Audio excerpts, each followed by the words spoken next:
Where's my jazz music? There it is. Play.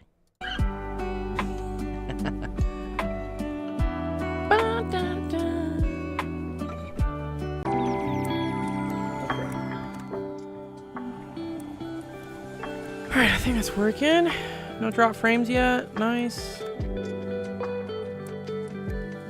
we didn't mind just chatting. Let me make sure all these are working.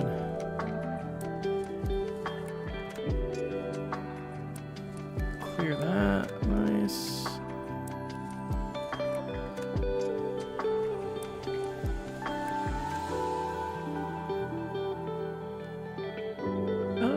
This one should be live. Come on. There we go. Should be.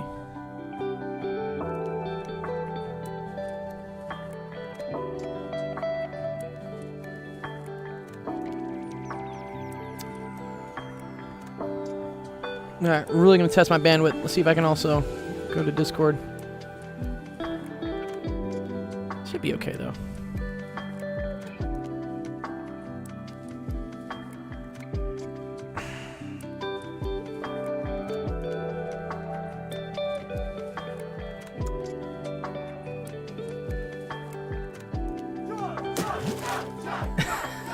Thank you, Sensation. Yeah, the Twitch redemptions work now. During lecture, I gotta remember to turn those off. Otherwise, kids are like, why is he having to chug water during like lecture? No. I don't know. It's good advice for them as well, I suppose. It is, yeah. Drink water. Drink water. It's good for you guys. Water. Water. Drink water. Nice. Is your webcam working? I'll press the right buttons. Shithead. Shithead, there you go. Nice. Good. Yeah, today was my second day of lecture. I think it went a lot more smoothly. I was having some bandwidth issues at the end there. I know for the last like 5 minutes. Annoying, but what can I do? It's just gonna go out sometimes. I can't imagine it's like... What can I do, Sensation? You can get tenure. I could get tenure. And then you can demand a roller T3 to your house. Honestly, I was debating this. Like, if I had a full position at UCLA, I seriously would consider just like dumping my entire thing here over to there, because UCLA connection is like super nice. Oh. YouTube's not receiving enough video to maintain smooth streaming. Uh-oh. Dr. G is the real G. Thank you, Bob. I appreciate that, dude. Seriously. What's the analogy here? What's the analogy here? If the foundations are broken, then it's time to dig them up. What foundations are broken now? I swear it's OBS. I think it's my internet. I'm pretty sure.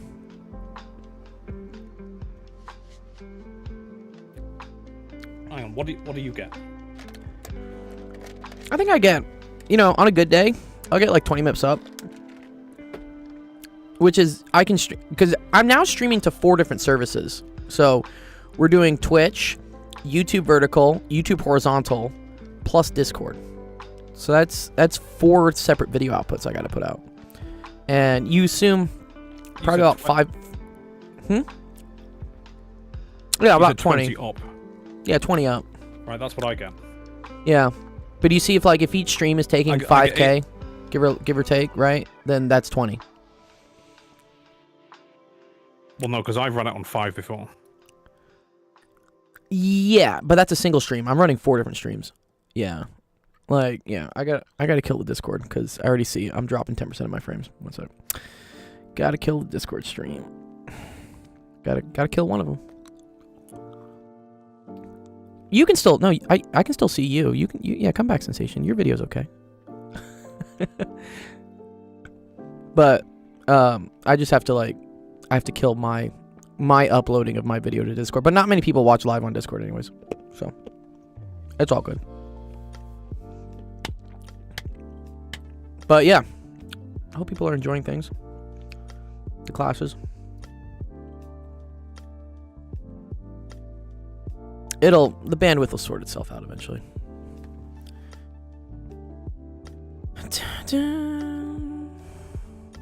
This stream can be accessed in an exiting. Yeah, duh. What's up? Okay, I'll tell you what. Right, here's what I think. Here's what I think you should do. Like as soon as possible. Yeah. Just save what you've got on OBS. Start a new profile and just make it as minimalistic as possible. Just literally just have the whiteboard, a whiteboard, and you, and nothing else at all, and just see how that operates. If I'm right, then it'll be without jank. If but here, I'll show you my stats. Yeah, yeah. You have been right before, Sensation, on stuff that I thought like was totally not correct. But if we look at this is my OBS output. My encoding is fine, right? Ever since you came up with the idea that we should go down to 30 FPS, I lose nothing to rendering. I lose nothing to encoding. This is the issue. I'm dropping frames on the network, which if I look at this, oh, that's Kudu. One sec. I'm gonna turn that one off. One sec. All right, there we go. One sec. Okay. No, right. Podcast. Losing frames on a network could just, like I say, just as easily be trying to push too much information down the stream. It could be. I think it's the internet though, because it works fine sometimes. But do you see how like it says my bit rate going to YouTube is 600 kilobits? That's garbage. But if we go to, so look, we can look at all the streams that are playing right now. I'm curious if this one will show me. It should say it's connected. Yeah. Oh, so this one's excellent. So interesting. I think what happens is like it just keeps determining who it's going to send like bandwidth to, and that seems to be random sometimes. Oh, because now we're fine. Now we're not dropping any frames. Yeah. It's just this is the problem of the internet in residences. And this is also why, honestly, when we had this whole shift to COVID and like remote learning, a lot of things were kind of fucked. Because the residential internet services are not equipped to do uploads. They're generally not made in the sense to like support streaming. Especially like in my case, I'm streaming to 4 different sources. Because most people just need the internet to download and like watch whatever like trashy reality TV show they're watching. So residential internet is heavily prioritized. It's asymmetrical. It's heavily prioritized towards download, and it's absolute like shite for upload. The T-Mobile I got is a slightly better upload, because with Spectrum I was only getting like 5 or 10 up, which is absolutely trash. Like I can barely support one stream with that. T-Mobile I was getting sometimes like 50 or 60, which is great for upload. I love that. It's just inconsistent, and like it'll drop at some points, but like now we're fine. E Raven says I did it all in one day. What'd you do all in one day, Raven dude? What'd you do? A 3-stream streak. Oh, have we had 3 streams today? I think we've only had 2. This is our second one, right? It's our second stream today. This is cool now, but now we're streaming twice a day. Maybe. So anyways, I would love. Mr. White. What about White? Yeah, Mr. White. Oh yeah, Mr. White. Yeah, science. Oh wait, now it's not saying it's getting. I don't know. Whatever. We're trying our best. There is junk. Yeah, I see it. It'll sort itself out. Just give it a second. It'll figure itself out. No. Thanks for the follow, non-wizard. I should tell the students just to go to Twitch. I'm pretty sure Twitch takes all my priority. Well, no, because Twitch was the one that was janking out the most. Oh, was it? Oh, okay. It'll come back. It was on YouTube and TikTok, and that wasn't the issue. The issue was Twitch. Oh, thank God I'm not trying to run TikTok as well, dude. Can you imagine me trying to run like TikTok as dude? TikTok takes a whole other like 4 kilobits, 4 megabits, I guess. Sorry, 4,000 kilobits. Maybe encoding is the issue.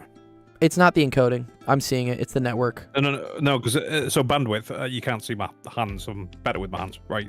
So yeah, you can show your video, Sensation. By the way, it's okay to show your video. If you've got a water pipe that can take a millimeter, a liter of water per second, right? Okay. So that's your bandwidth.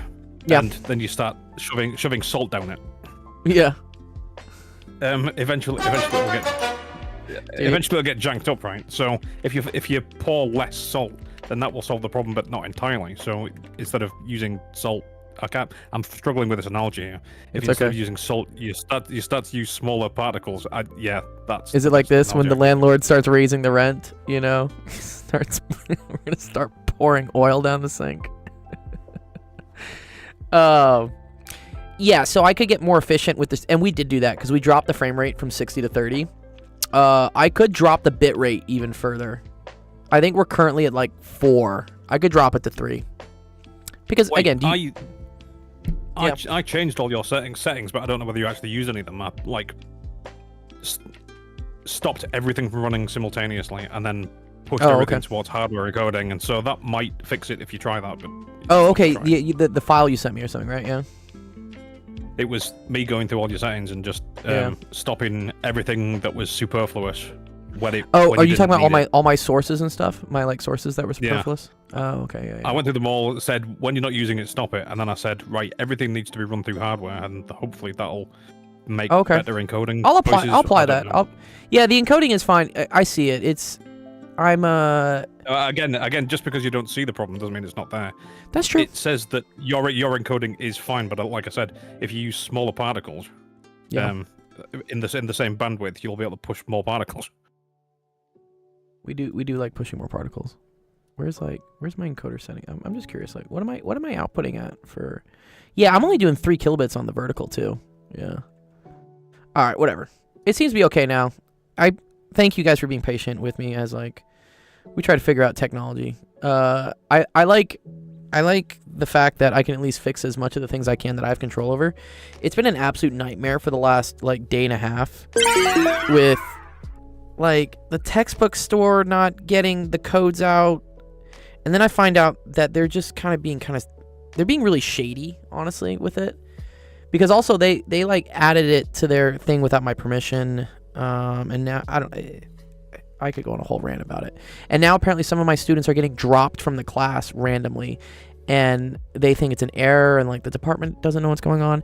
And I'm like, bro, I just want to teach physics, please. I don't control these things. What's that thing about, did you really call your son drop tables something? It's yeah. Don't forget to sanitize your inputs. Oh my god. Dude, what does someone say? All right, let me see if this works. Wait, does this work? Test. Okay, that chat works. Okay, just nobody's in it. Zach says the bureaucracy. Yeah, exactly. I know this is probably what Penn Center deals with, because he's the dean or something, or he's, I don't know, department chair or something. So I'm just a lowly lecturer, I don't have to deal with that much bureaucracy, but I see it, and it is annoying, because I feel like the executive function of a university should be to teach, not to deal with all this other stuff. Anyways, you are teaching at a public university in California. That is true. That is, California do have bureaucracy. What's up, Sensation? What are you gonna say? Did I ever show you that? I've put it in office hours. How to tame a Geordie? I'm gonna see if I can calm his temper just a little bit. What is this? We should have never signed Michael Owen. Aye. Aye? I've been saying that for years, Do you see? He's one of the wildest Geordies we've met in weeks. Who's a Geordie, by the way? What's a Geordie? See if I can calm his What is a From Geordie? Newcastle. Oh, Newey Brew, man. Newcastle. So there's the River Tyne, and on one side of the Tyne there's Newcastle, and the other side is Sunderland. Wait, isn't it the And River Thames? You guys call it the Times? Isn't it the Thames? No. No, the Tyne is a different river. Ah. The Thames is near London. The Tyne's northeast. Okay. Anyway, know there were two ones. yeah. So Geordies are in Newcastle, Mackems are in Sunderland. There's no real geographical difference. It's just separated by a river. So I don't get it. I see. Because I don't live up there. But It's a TV show. Oh, okay, cool. That's actually pretty cool. there's Geordie Shore. That's also a TV show. Yeah. Geordie Shore, he says. Geordie Shore is a TV show. Nice. Okay, looks like we do have some questions today, so I'll go over some stuff. And if not, we'll just hang out, talk around. Again, if you're finding us here from UCLA or whatnot, please, feel free. Just in the chat, any of the chats, just start start piping off some questions. And if it's homework like you need help with, I'll go over it. Like, we'll do whatever. We're here for you. Okay, cool. Let's start stream. Welcome over to Office Hours. My name's Dr. Gold, Sexual Education. Streaming helps you with math homework, physics homework, science homework, all sorts of fun things. I did have some good questions posted in my Campus Wire today. Let me go pull them up. I am a fan of Campus Wire. I'm a fan of like any other thing I can use that doesn't rely on I don't know, like university bureaucracy. Like if I can like run stuff outside of everything, like yeah.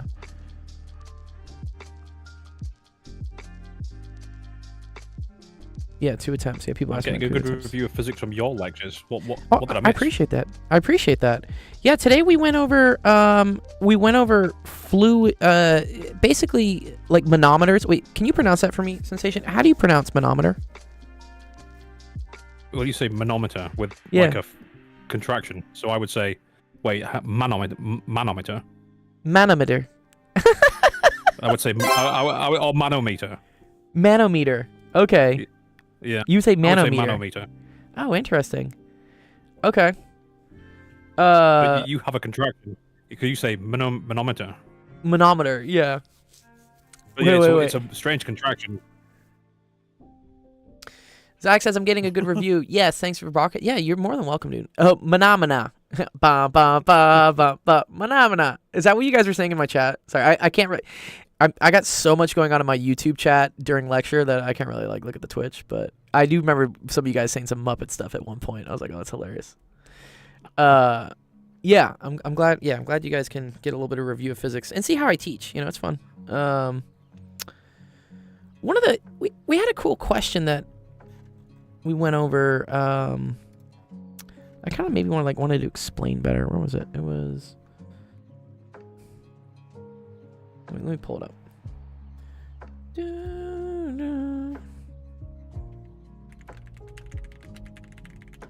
Buckets hot in here.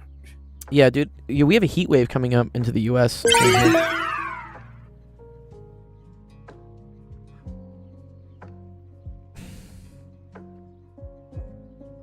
Oh wow, this is kind of fun. So yeah, this was one of the questions we had, which was, you stream your lectures, but they're not on your calendar. Yeah, so they're not on my Twitch calendar. You're right. They're not on my. You know, I could put them on my calendar. I could. You're right. Yeah, let me do that. I forgot we have a calendar. I just don't know like how public I want to get with saying that I'm broadcasting it, like, because this is one of these things where I didn't exactly ask UCLA for permission, but I'll always ask for forgiveness. But in my defense, I tried to use, I think, well, first of all, no one told me what to do. They just said go teach physics online. But I think that the typical way is that people use like a Zoom link, but for whatever reason, like I can't get access to UCLA corporate Zoom, and no matter how much I've emailed them, they don't get back to me. So I say screw it. Like I'm gonna figure out how to at least teach my students. So I'm doing it through like YouTube and Twitch, but I don't know how much I want to like advertise it, because someone might get mad at me being like, oh, well, UCLA owns the IP of you teaching because we were paying you or something. I don't know, like. But yeah, you're more than welcome to come by it. You know, it's like a, you know, it's a side effect of me teaching. It's like, oh, it's on Twitch. Actually, I have to broadcast it on Twitch because that's the only way to get my OBS encoder to start. I don't go to the school itself. I don't. I literally just I do it from the same place that I always stream, which is from my like walk-in closet. Zach asked if I use Piazza. I use Campus Wire. I know Piazza is another one that's pretty cool that people use. It's just my other friend who teaches at UCLA told me he used Campus Wire, and I like it. I used it last quarter. It was great. So we're using it again this time. But Piazza is very similar. Sib says, is there a way to read ahead? I'm kind of worried about the electricity stuff. Yeah. Oh, you mean into the next chapter? Oh, Sib. Okay, yes. So electricity stuff we're not going to go over for at least like 2 weeks. The issue is that when I release like the textbook content, Sib, I have to also, how Kudu works is I have to release the homework as well, and then I have to put due dates and stuff, and people all get like super worried if they see all the homework out at once, and then I gotta double check, as you saw today, right? Some of the questions have the wrong answer, so I have to go through and like check that first. But if you want to get ahead, if you really want to get ahead, so most of the textbook we use, the Kudu textbook we use, is derived from OpenStax. So let me find it for you. Yeah, exactly. Course management's hard, right? Yeah, that's why honestly I have to release things a chapter at a time, because if I release everything at once, it kind of goes haywire. But okay, if we go to physics, I want to say it comes from University Physics 2. Let me see. Also, I don't agree with how UCLA structures their physics classes. It's kind of whack. Okay, whatever. I don't need to donate. I'm already poor. Yeah, okay, so here we go. So this is interesting. So they do thermo and then E&M in their like physics 2. So let me just like try to explain to people, like, because the quarter system's kind of interesting. So, and then it also changes between the pre-med one and the engineering one. So we're in the engineering track, or the science major, physics major track. But usually, if I were to design physics, here's how I would design physics. So Q1 would be mechanics, just everything in mechanics. Q2 would be electrostatics, electrodynamics, and then magnetism. Yeah. My previous course was for pre-meds. This one's for real people. It's for people who are actually trying to take physics. Although, dude, I had some students from my pre-med stuff say that they're now considering a minor in physics because they really enjoyed my class. I thought that was so nice. Let me go find that kid's email. That kid's email was dope, dude. I need to make like a LinkedIn post about this. Anyways, yeah, this. You know, I'll hide his name because I don't know, like Furpo or whatever the fuck. Yeah, look at this. This guy sent me a really nice email at the end of the year. He said, I ended my second year at UCLA. You've been the most influential professor I've ever had. Before this class, I had little to no interest in physics and was genuinely intimidated by the math. However, you made it relatable to pre-meds. Blah, blah, blah. I'm great. Awesome. Okay, yeah, here we go. Because of you, I'm now considering a minor in physics. I was like, sick. That's dope. So I really appreciate the email. Darren, if you're watching this, thanks, dog. I need to reply to your email. Sorry, I've been so busy with everything else, but yes. So, but that was for pre-meds, but some pre-meds are now considering taking physics because it doesn't suck if it's taught by someone who doesn't suck. But wait till they get hit with the physics faculty, bro. This is what I'm saying, dude. Yeah, this is exactly what I'm saying, Fudakai. I know, like, I'm not dumb. I go on Reddit. I view Brew and Walk. I look at the opinions. Most of the physics faculty is a goddamn nightmare to students. And there's a reason why, like, our department has, like, the worst reputation with students, like, taking physics classes. And that's partially why, like, I was so eager to take this, like, position, even if it's like temporary. It's because like I want to like change that opinion, because physics is really cool if it's taught by someone who actually wants to teach. Yeah, Zach says his math department also had a reputation. Yeah, it just happens, and it's because universities get into this weird quandary of, you know, focusing on teaching, which is kind of like, you know, what they consider basic subjects that are beneath them and they don't really want to go into, versus like conducting cutting edge research, because that's how the grant money comes in. A ticker shout out. Oh, okay. Tell me what the ticker shout out you want. I'll do it for you. So yeah. So I understand, and I'm trying to like fix that. We'll see. Anyways,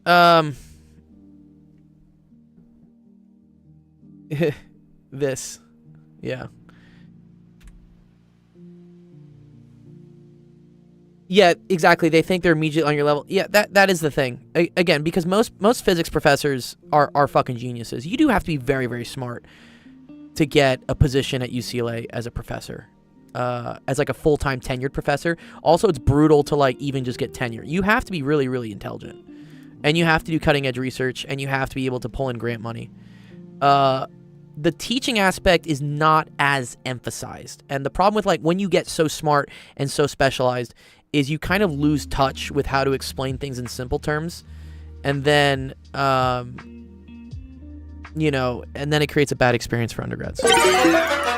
So what they've been experimenting with, and they've done this at UCSD and some other UC schools, are what they're calling teaching professor positions.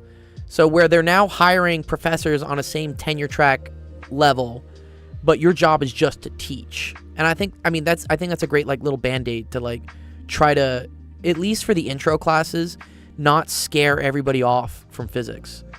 Whatever, you can have the hard-ass Soviet Russian, you know, genius teaching quantum field theory, because at that point, yes, you if you've made it that far, you've probably developed enough skills that you can go toe-to-toe with these upper division professors who are, yeah, they're geniuses, and you have to be able to speak that language. And, you know, I don't want to sugarcoat things. If you want to go to grad school and do physics research, you have to be at that level. But for these intro classes where kids are just maybe thinking about getting into physics, or they need it for like their pre-med degree or something, I think they really should like supplement that with professors that, again, I don't do cutting edge research. I don't write awesome grant money, whatever the fuck things. I like to teach, and I like to teach really basic concepts in ways that make sense. So, how many physicists do we really need? I don't know, how many does it take to screw in a light bulb? Anyways, okay, so this is how I would design physics. Sib, to get back to your question, because I just want to show you like why it's a little confusing how the quarters work. And then I would do thermo, waves, optics, and I don't know, sometimes we put in like some special relativity in here as well. Yeah. Like quarter 3 is always what I call kind of the grab bag of physics. It's just a bunch of like random cool topics. But your bread and butter in physics is mechanics, and this is called E&M. Yeah, you're right, there is some nuclear in here as well. Yeah, totally right. Again, this is kind of just a grab bag. However, how UCLA works is they've now taken, I think it's electrodynamics and magnetism, and then they've replaced this by putting, oh, also there's fluids here. They're now putting like fluids up here and waves up here, and then they're putting this like over here. And I don't know, I think to divorce electrostatics from electrodynamics and magnetism, it's kind of weird. What they really do is they do it this way. You'll see how it's really topsy-turvy. They put fluids and waves at the first thing of quarter 2. Then they put electrostatics at the end of quarter 2. And then electrodynamics, magnetism at the beginning of quarter 3. The issue here is that there's a gap in between this, especially if you took physics 2 in the spring and then you're taking physics 3 in the fall. That's a whole summer you lose. Particle physics and condensed matter, those are upper division courses. This is like what I call like physics 101. Physics 101 track. Okay. Anyways, so the current UCLA way of teaching physics is, I think, a little topsy-turvy. But if, Sib, you want to get ahead, the electricity stuff we're gonna do. Sorry, where's my? There it is. Is gonna be this. It's gonna be chapters 5, chapter 6, chapter 7. Oh, we also do 8, 9, 10. Yeah. Okay. Here you go. So this is what it's gonna be. Yeah. Yeah. They also throw circuits in there. It's weird. I really don't like how they do this. But whatever. I didn't make the curriculum. So this Sibley, this is what we're gonna go over later in the course. Are gonna be these topics.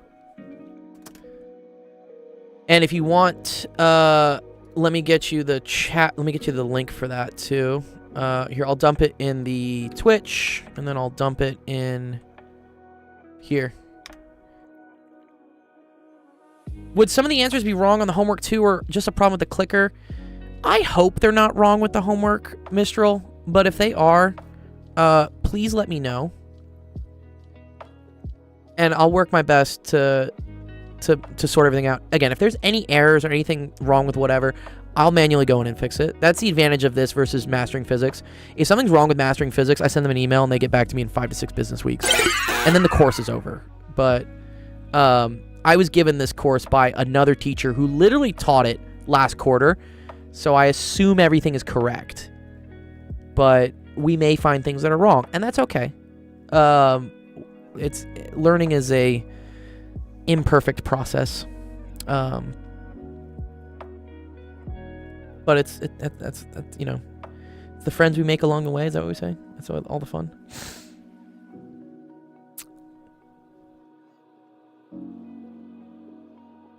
Oh, good. Electricity stuff for 1B. Yeah, so I just sent it there. So that link right there, OpenStax, Volume 2, and then you're gonna want to look at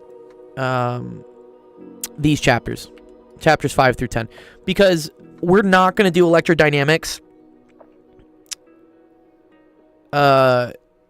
or magnetism. That would be Lenz's law, and yeah, that's magnetic fields, electromagnetic induction. This stuff is all really cool. I love this stuff. E&M was my favorite part of physics, and that's why like I went into my PhD of plasma physics, is I really liked E&M. Took physics 2 last semester. It was brutal, not enjoyable at all. I'm sorry. Yeah, I mean, probably did you have a bad teacher? That's my question. Atomic physics is also an upper division course. Yes. Yeah.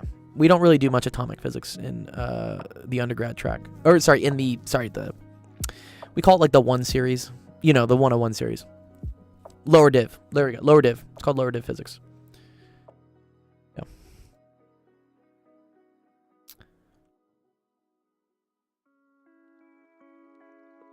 And then here. There you go. There you go, Fatakai. That's it. Sent you the link.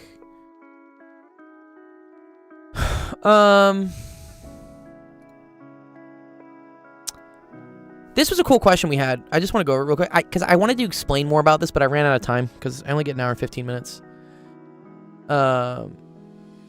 Asking he shall receive. Oh, nice. So, okay, they said a snorkel is a U-shaped tube used to breathe with your head underwater. Assuming you build a very long snorkel so that you can breathe at a depth of 33 feet. So here's a cool thing. We figured out that 33 feet is 10 meters, right? What would the pressure difference be between your lungs and the water around you? And then they say, warning, this is extremely dangerous and should never be attempted. And I'm going to go over like why it's extremely dangerous to do this. So first of all, does anybody know like how we breathe? Like how do we force oxygen to get into our lungs? It's pretty cool. Yeah, we take a Do you know, Sensation? Do you know how we breathe? How do we like get oxygen in? Your diaphragm forces up and pushes your lungs out.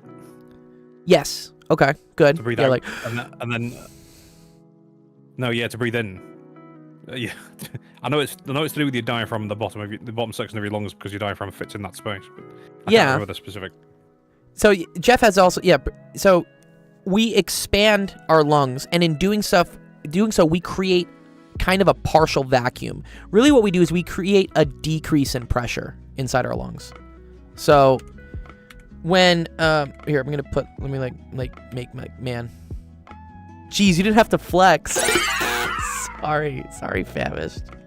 Okay. So here, whatever. Person, and I breathe in, right? Okay. I'm really glad we can breathe without. Yeah. What's the? There's something that's responsible for that. What's it? Our cerebellum or something. I don't know. That's what the pre-med should tell me. Where? The thing that's like responsible for like us just breathing naturally without having to think about it. The medulla oblongata? There we go. That sounds pretty good. Or is that Suddenly I'm emotional? aware of my breath. Yeah, the lizard brain. Yeah. Okay, yeah. So here's what happens. When we're just chilling here, right? Okay. What happens is that the pressure here, so if we looked at like the pressure, that's just equal to P atmospheric. It's equal to atmospheric pressure.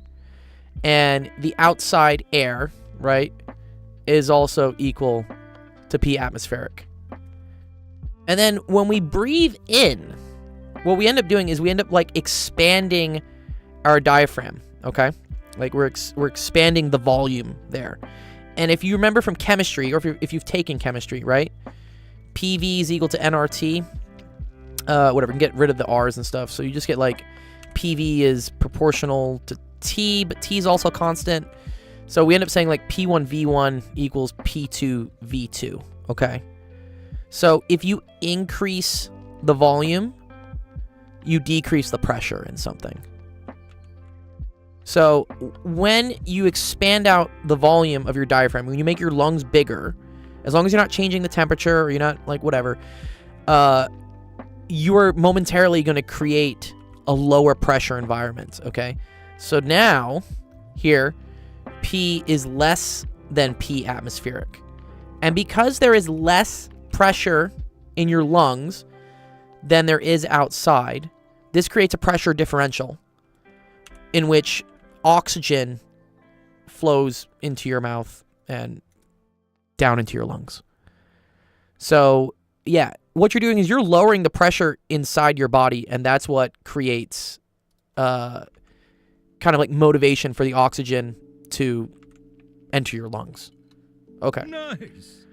So, they're saying like, okay, but now let's say that I took my person here, right?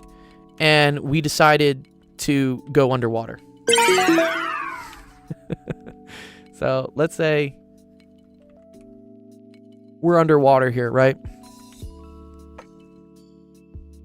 And they say I have like a snorkel tube, a little snorkel tube. Okay, that I'm breathing air in. Okay. So because I'm at a yes, nitrogen, CO2. Yeah, that is true. Actually, most of what we breathe is actually not oxygen, right? I think it's mostly nitrogen. Anyways, okay, so this is a height equal to 10 meters. And what we learned in the class is that anytime you have like a body of liquid above you, that creates pressure. And that pressure goes out in all different directions, but it's dependent on the height. Oh, 78% nitrogen. Wow, that is big. So, at a depth of 10 meters, you have a pressure here that is equal to, we're going to say like rho GH, plus there's already, right, the atmospheric pressure up top. Okay? And when we solved for that, rho is around 1,000, G is around 9.8, H here is around 10 meters, and then we say plus P atmospheric, which is 101 times 10 to the 3. This ends up being basically 100 times 10 to the 3.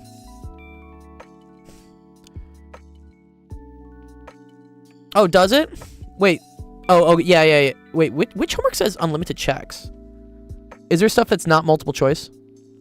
If it's not multiple choice, I think you get unlimited checks.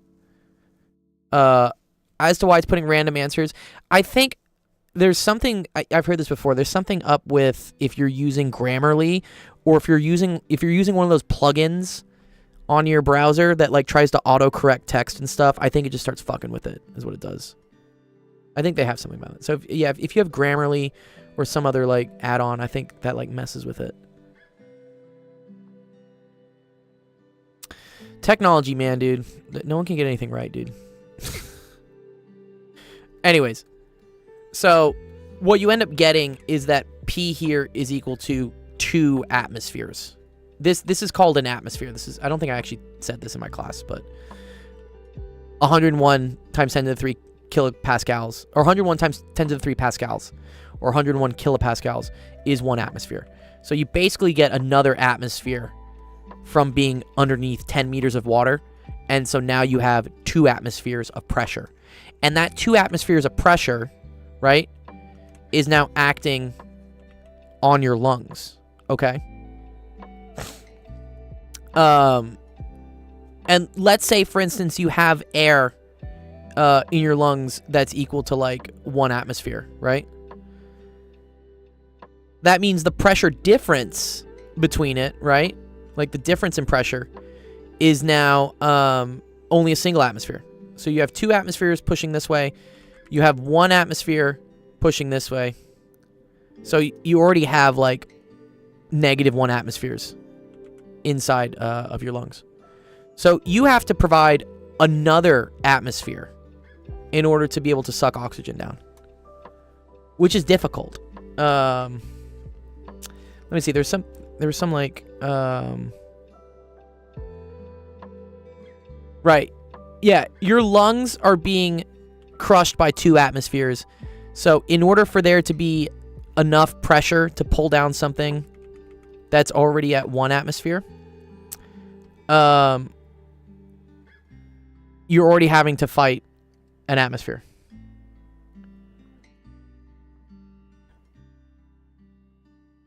So you have to compress your lungs another atmosphere just to even get like break even. The record free dive is 253.2 meters underwater. Yeah. Oh, so you can't. Yeah, exactly. Yeah. So if you lower your lungs to 0.9, right? It's effectively 1.9 atmospheres. There's still more pressure down here, right? Than there is up here. You got to drop it down another whole atmosphere in order for there to be any sort of differential. And then apparently, pulling in air against a 1 atmosphere pressure difference is like trying to suck a milkshake through a 100-foot straw made out of concrete. What? Wait, what? Anyways, in any sense, your lungs are like not that good. Yeah, your lungs don't have enough strength to expand out to fight an atmosphere, 1 atmosphere pressure differential. So, your chest can't expand, no lung enters your lungs, and then you die. So, you would suffocate. And yeah, you just can't inhale. So, the reason why this works with like scuba divers and whatnot is that the air that is being pushed in is pressurized. That's why it's in tanks, right? It's not that they just have like ambient air inside the tank. That air is being forced out at a higher pressure than 1 atmosphere. And it's usually matched to be whatever the water pressure is. So I would imagine, again, I've never scuba dived, but I think that the regulators like that people use in order to breathe underwater, those must change the pressure of the air coming into your lungs depending on how deep you are. I think that's pretty cool. Let's see if that's true actually.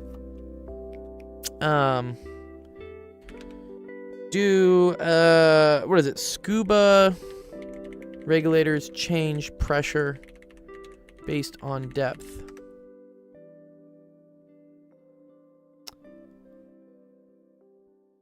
Yeah, scuba regulators are designed to change the pressure of the air they deliver based on the depth of the diver. That's very cool.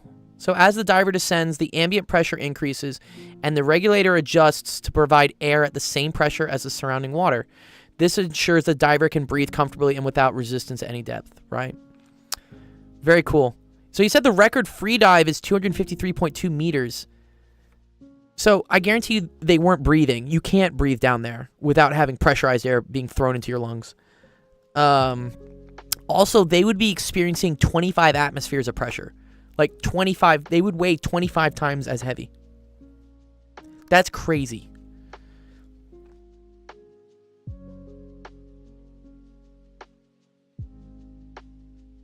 Yeah.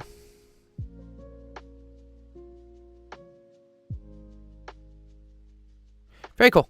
Anyways, yeah, I hope that makes a little bit more sense with, pressure and stuff. The record with gear is 332. Yeah, just at some point, bro, like your body just like can't take it anymore. It's just like no. Yeah. Matthew says, I picked my A levels for next year and year after, chosen physics, chem, maths, further maths. Am I cooked? I don't think so. And again, if you ever need help, you know, you have a great community here on Twitch that can help you out with math, especially further maths. Like, you know, you got Zach, you got Penn Center, you got I think Eric. Is Ian Stuckey? Is he streaming again? I think I saw like some late night, midnight stream from him or something, and I was like, oh, Eric's back. And it's always growing. So yeah, the resources are infinite. You just gotta, you know, get the help when you need it. And I can help you with physics for sure. And chem. I like chem. I'm a big fan of chem. Sensations, like, you need to drink some water. It's hot in here, and I've got a big room. Bro, I'm cooking. Dude, I'm at 80.9 right now. I got baby voice going. Okay. That's funny. Let's see. Let's see if I can compensate the baby voice.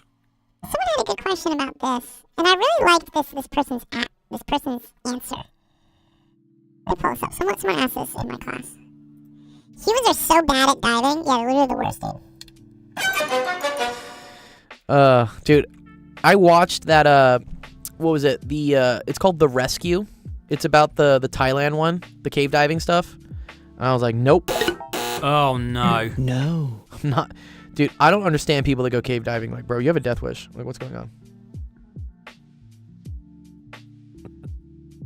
Dr. Gold, are you friends with Alvin, Simon, or Theodore? Which chipmunk would I be? I want to say I'd be Simon.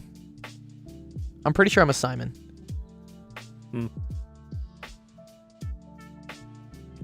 I don't disagree with that. He's the nerdy one. Isn't Simon the nerdy one?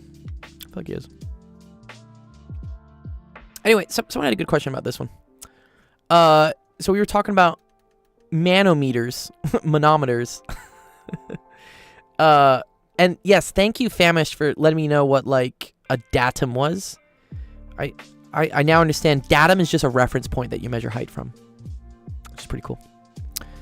So yeah, what we learned in class here, right, is that if you have like a tube here and it's open to both sides, then the height of the waters will be the same, right? And the reason for that is actually kind of cool. If we consider this, let's consider this point right here, right? Let's consider this like h is equal to 0, okay? Then if the fluid is still, right, it means that the pressure from here has to be equal to the same as the pressure from here in order for them to cancel out and the water doesn't move. So we know for anything that is open, there is atmospheric pressure pushing down. And then also we have a height of water, which is here. And this column of water exerts pressure, which we learned was equal to rho g. And I don't know, let's just call this like h1, for instance. Let's say that like this distance right here is h1. Well, this also has the same thing. Also has P atmospheric. And then this is rho GH2. Let me get a different color for that. Yeah, let's do this.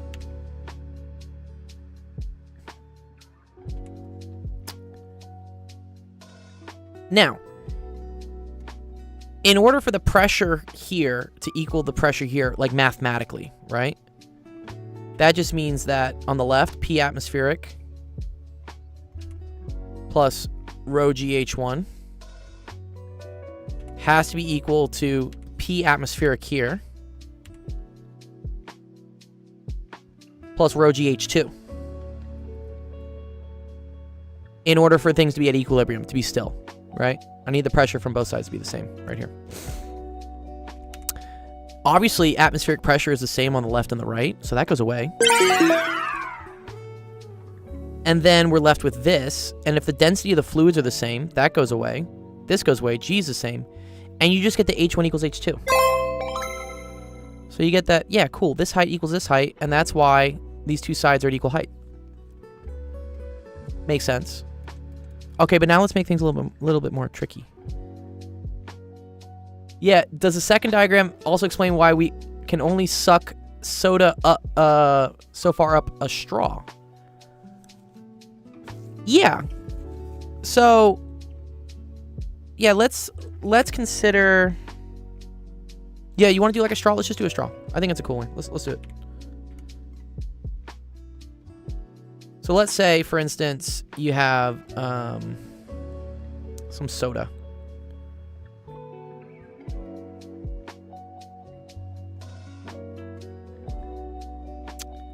And then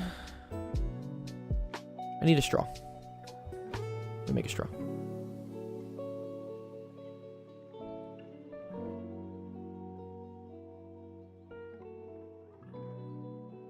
Okay, here's my straw.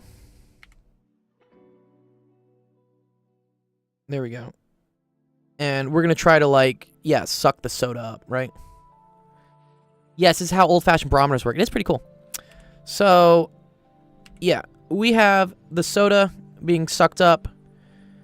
And let's say, for instance, it's being sucked up to some height here. And we're going to call this height H, okay?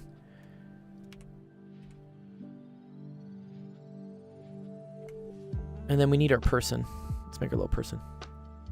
No, person's not a square. There we go.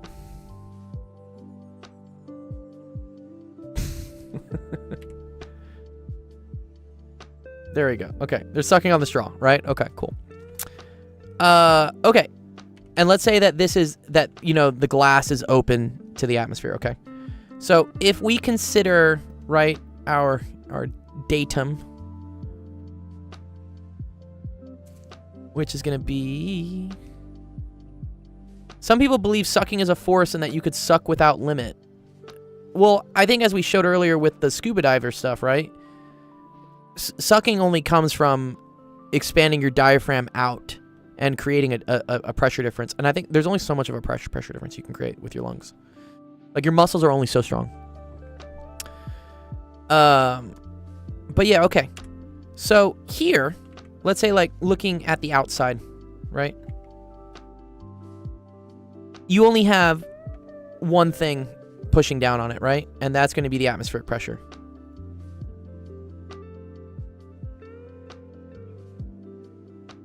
Okay.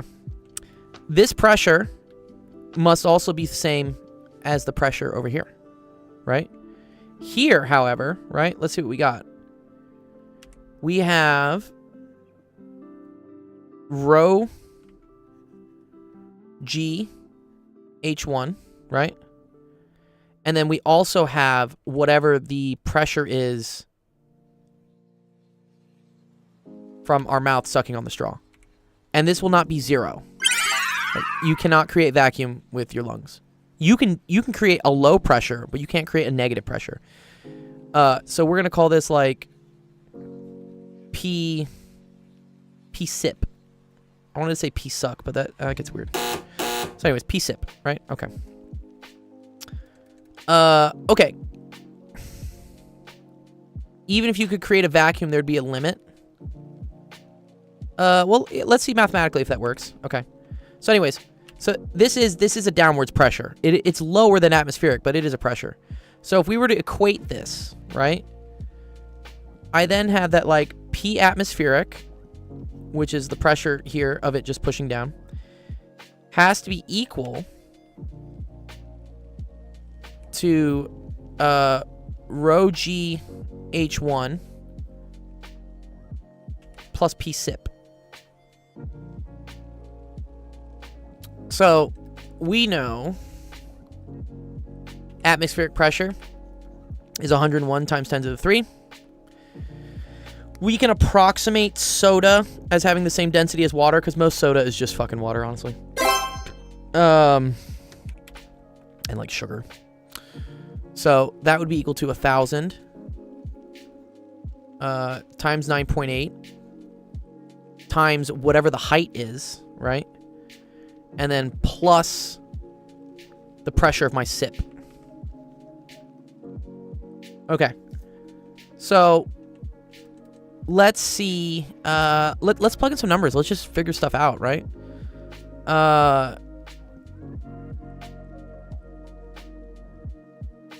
Actually, I think here's what I want to do. I want to figure out what is the highest pressure the human lungs can provide. Let's see, what is the highest pressure human lungs can create?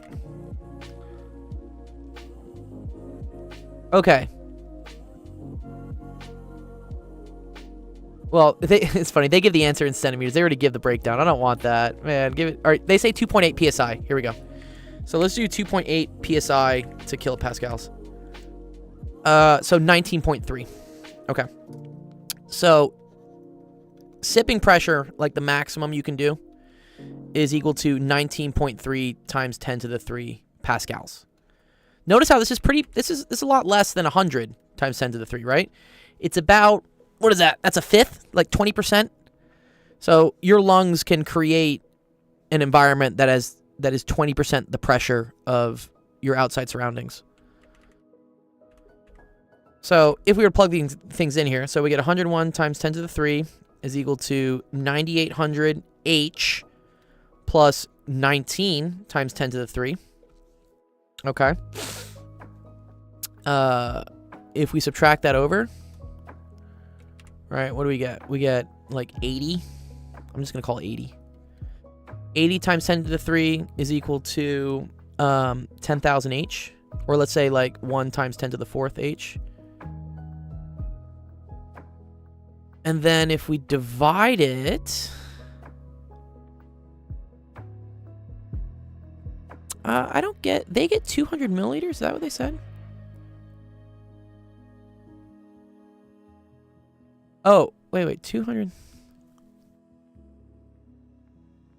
Oh, wait, so that's... sorry, expiratory pressure. Sorry, that's pressure pushing out. Sorry. Minimum pressure...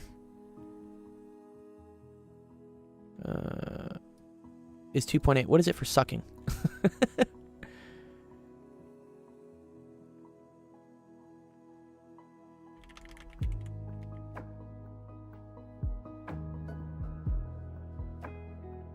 Oh, it is 2.8. Okay.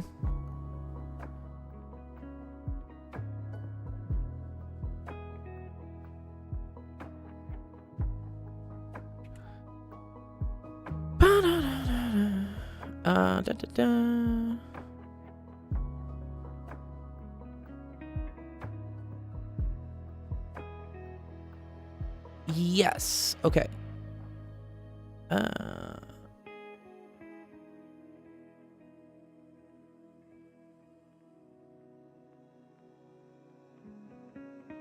That's why it'd be flat. Because it's less. Cool. Yeah. Yeah, so actually the maximum it would be a barometer. So if, for instance, this was closed to vacuum, Jeff, which is how, like, here, let me get a picture of a barometer. And then we're going to get the amount. Here, but I'll show you. Water. This is the classic barometer they use. Well, it looks a little phallic. Something that doesn't look so weird. Yes, but mercury is much denser. Correct. Yeah. Yeah, they don't use water. I mean, you could, but it would be a lot longer. You're super right. You need a very big. You need something very big, but they kind of work on the same concept. So, yeah. Basically, right? If this is 0 because it's at vacuum, right? What you do is you basically, like, you tip this tube, you fill it with liquid, and then you tip it upside down, and so that no air can get in. But the rho GH of this has to end up equaling P atmospheric. And because here, let me use a different color. Here you got P atmospheric. And then here you just have rho GH. Pressure has to be the same at both. And then I think, what's the density of mercury? It's kind of cool. We can come up with this. Density of mercury is 13,534. So you have 13,534 times 9.8 times H is equal to 101 times 10 to the 3.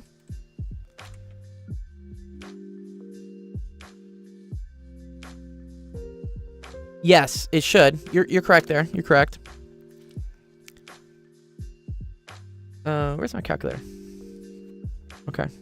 So if we do this, watch. If we do 101 e to the 3, and then if we divide it by 9.8, and then we also divide it by 13.534, we get 761.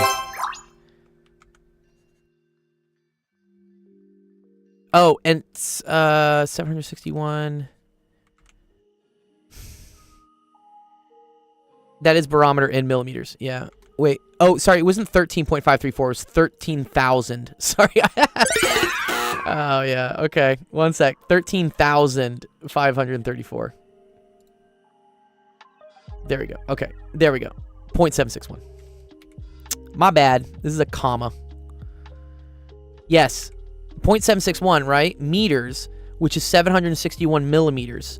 This is also what they call 761 torr, which is also equal to 1 atmosphere. I think, actually, they approximate this as just 760 is what we say.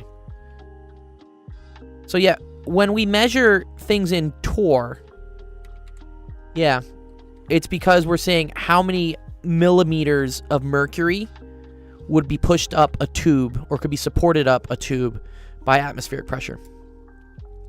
So wait, so going to our soda thing here, right? So we said that was that. Okay. So I want to get answers here. So 80 e to the 3 divided by 1 e to the 4, and that gets us 8. Okay.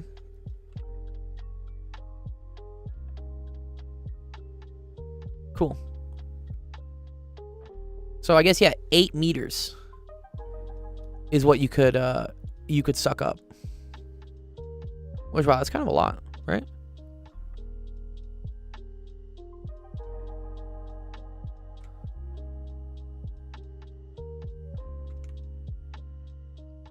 Yeah. Okay, cool. About 25 feet. Yeah. That's a lot. 25 feet. So, I mean, you can suck up a lot of liquid, apparently.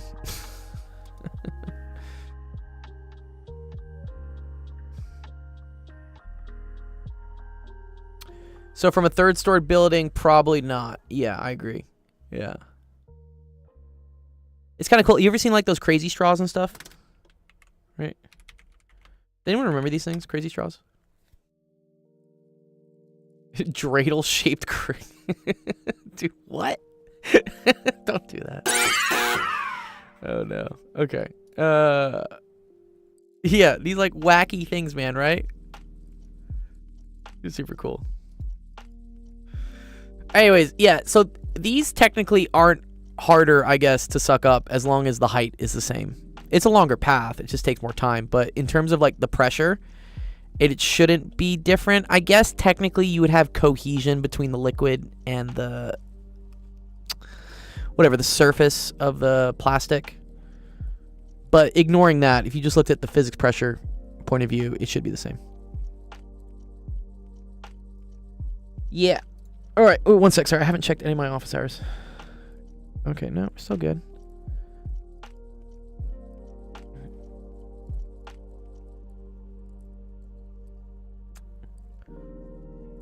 Okay, someone had an interesting question here.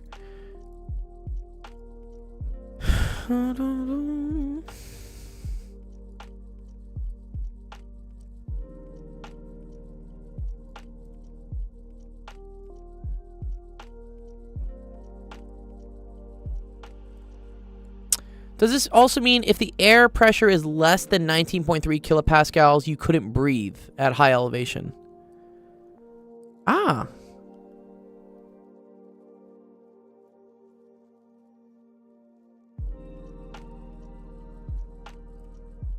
Let me think about that.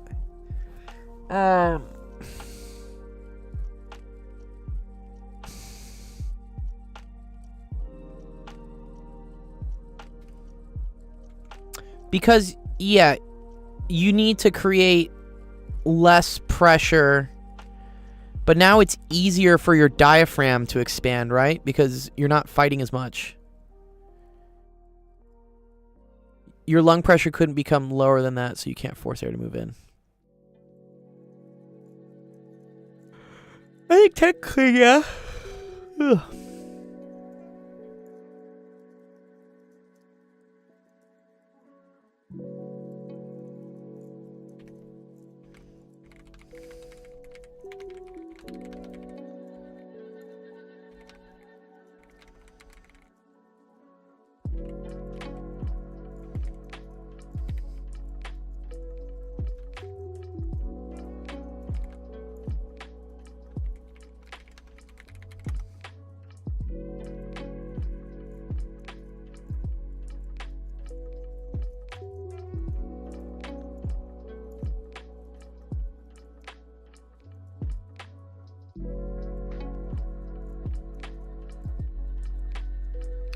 Yeah, let's see. And that happens above, it looks like around 12,000, 13,000 meters.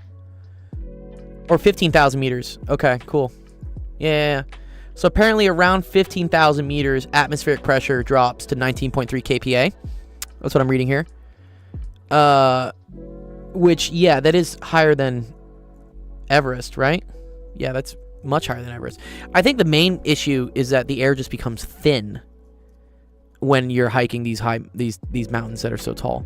And so it's not even that you can't get the air in, it's that the concentration of like usable gas for your biological functions is so low that you would just be like heaving, just trying to get the amount of volume to come in. And then that's like a self-fulfilling cycle of doom, right? Because now you're having to expend more energy in order to just breathe really quickly.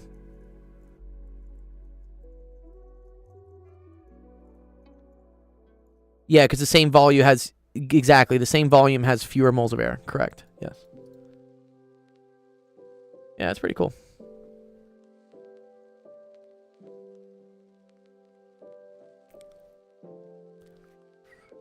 Da-da-da.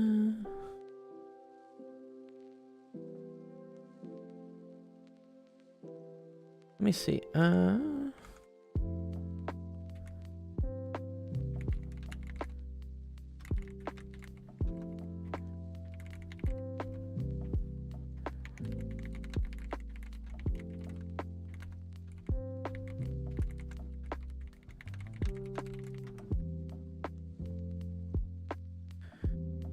Let me see. I think someone else had another campus.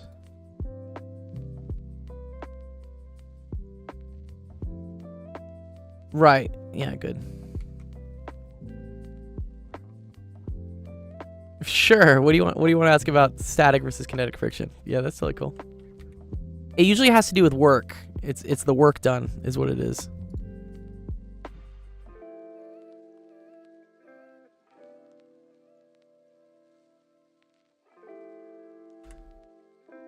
Also, what is it? Someone's asking. It turns out that atmospheric pressure always cancels out.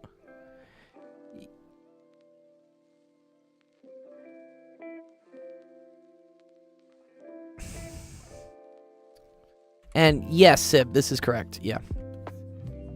Anytime something is open to the atmosphere or open to, yeah, then you always have outside atmospheric pressure that's acting on it.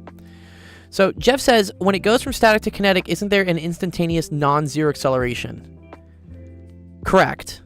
I mean, right, because acceleration is equal to, right, change in velocity over change in time. So your velocity has to change because this is also equal to F over m. and now your force is changing, right? Should that be impossible? Yeah. I think if we think about it on like the infinitesimally like small level, friction is like a bunch of little teeth, right? If you look on the microscope level of like two surfaces, they have teeth. And when those teeth are like locked in with each other, right? They provide enough force to keep them together. Eventually, that force is not enough because you have an outside force that's pushing so much. And so what happens is like some of the teeth start to like break. And as that happens, now you start getting a change in your velocity, which you definitely have an acceleration. I think eventually what it comes down to, Jeff, is like there is like the refresh rate of the universe, which is called the Planck time, right? Have you heard about this? This is like the minimum amount of time it takes for something in the universe to happen.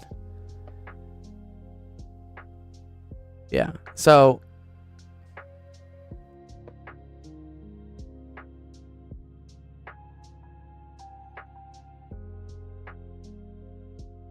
time is discrete, so dVdt must be infinite. Yeah. That's going to extreme. Yeah. Definitely is. Oh, the actual feet.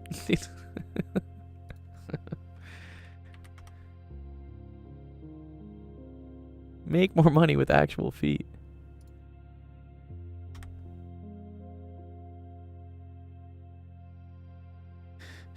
Someone else had another cool one. Let me see. I think it was this.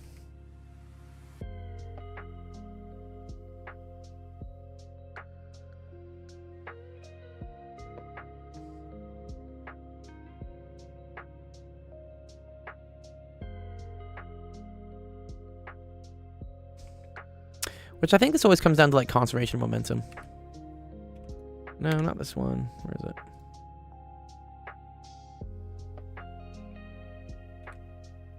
I'm trying to show that the coefficient of static and kinetic friction should be equal.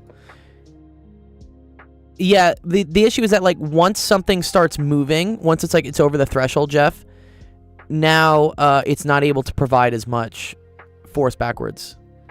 People have summer school, Sebas. Yeah. So someone just like dumped this screenshot in my in my channel, and I'm curious what they're asking about. But I think what you have here is you have a wedge here, and then you have another wedge here, and they're smooth. So what happens is like this one slides down this. Oh, is this? Oh, nah. Yeah. Here's the question: is this fixed? Because what sometimes happens is this is also like frictionless, and you end up getting like this thing moving to the left while this thing like kind of like moves to the right. But the momentum has to be the same.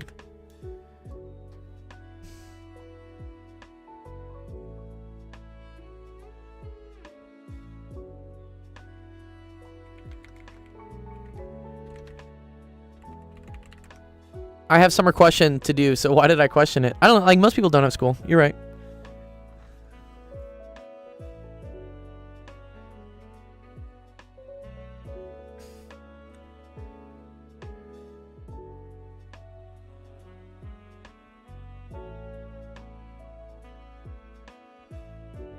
Yeah, that's my question here. Is this I feel like this is like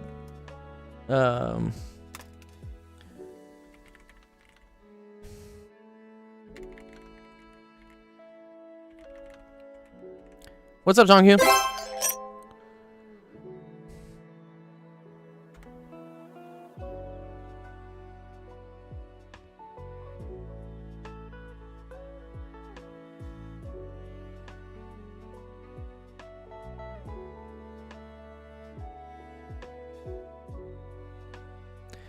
But then there's also like a particle. Does the particle move as well?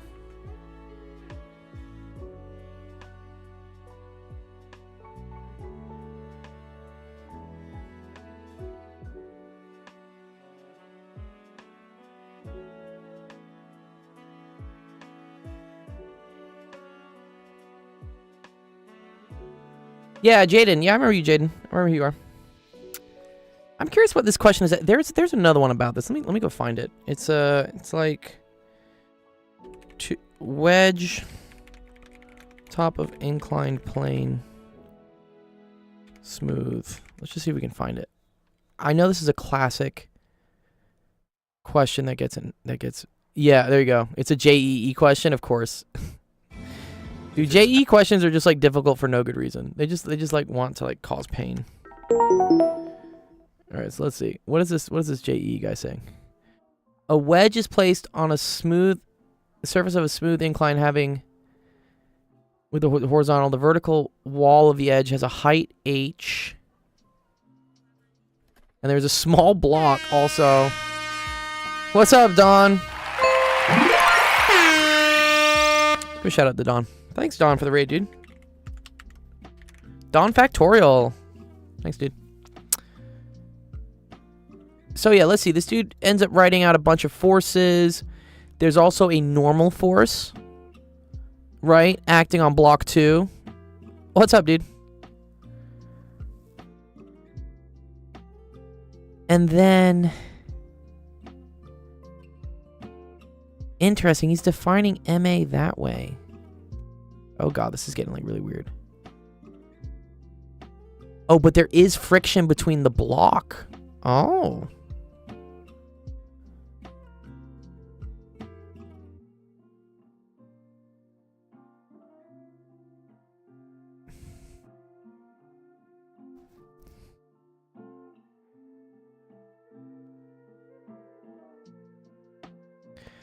Yeah, I don't think I'm actually gonna attempt this one just because I don't know, those questions like hurt my soul. There's so many different normal forces and stuff going on. Hey, let me make sure it was his.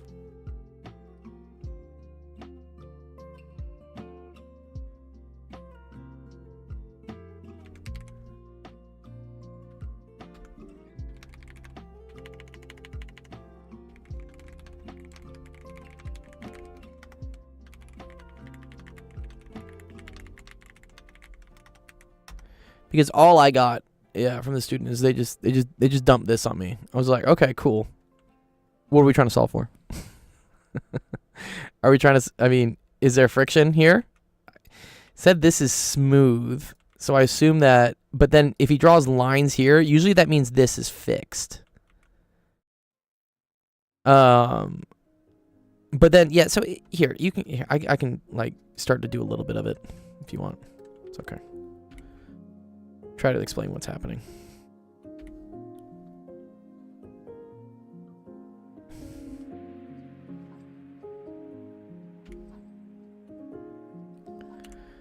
And then you have the wedge. The wedge. They also, I believe they need to tell me the height of this wedge. Yeah, there's a lot of information not being told here. Oh, they tell me the length of the wedge is 3 meters, though. Okay, so we can actually figure that out. Watch, I'll show you. That's actually kind of cool.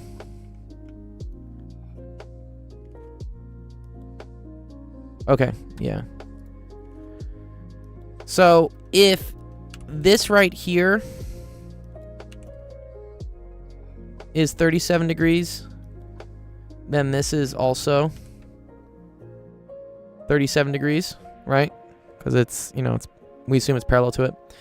And then if this is 3 meters... I know this is it's close to a 345, right? But it's not. Isn't it 37, 63, 90 for the 345? I believe it is, right?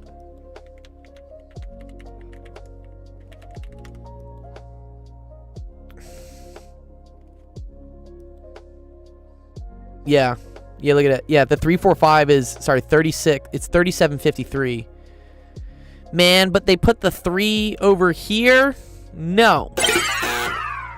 Bro, why would you do that? They should have made this the 4. Yeah, this should have been the 4. Or they should have said that the height of this was 3. Okay, you know what? I'm just going to say no, dude. Because I don't want my life to be difficult for no good reason. I'm going to say that this is 4 meters. And then this is 3 meters. So then I know that this distance here is 5. I don't know, I feel like it'll just help me out later. What's up, 1K? I got your email, by the way. I got to figure out how to get you Cyberpunk. Do you need it specifically on Steam? I see it on, like, GOG or something for, like, there's, like, a sale on it. Also, I thought you don't have a gaming PC. I thought your parents forbid you from playing video games. How are you going to play... How are you going to... Cyberpunk's a very intense video game.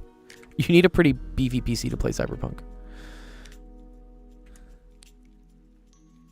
Anyways, okay. So there's going to be...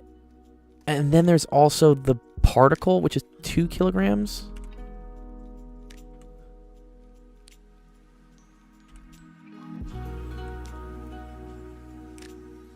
Okay. So... This is going to have... We're going to say, like... this is going to be 19.6 pulling down. 19.6 pulling up. Do we know the mass? We know that's 4. Okay, cool. 4 times 9.8. Is that 37.2? 37.8? Okay. So then we have...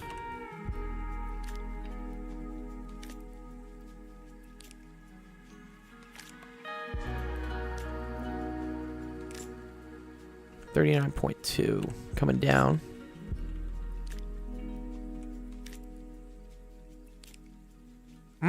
But the normal force is up at that angle. Okay, very cool.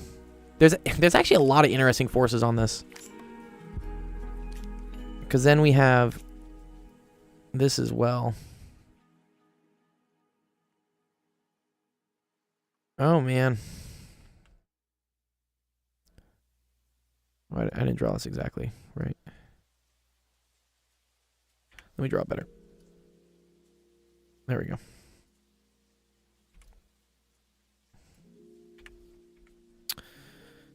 Free body diagrams. Okay. This right here is 39.2. We're just going to say sine of theta. And then this is going to be 39.2 cosine. And you know what? I'm just going to fucking... Well, no. I'm tempted to just use 10 for G. I really am. I actually want to. Just to make the approximation like a little nicer. Because I think we have nice numbers here. Whatever. This is 20. This is 20. This is going to be 40. So then this is going to be...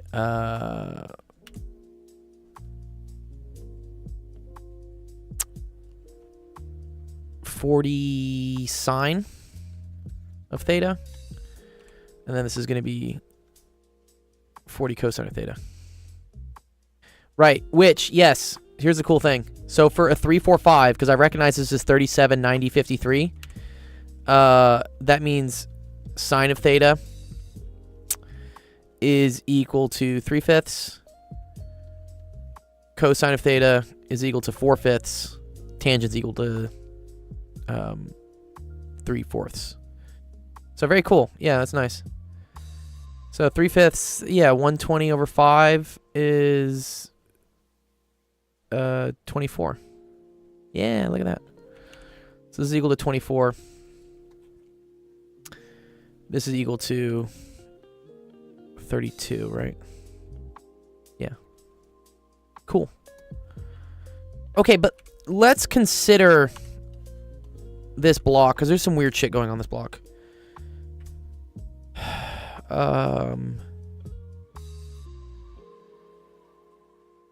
Yeah, actually, what frame do I want to do this in?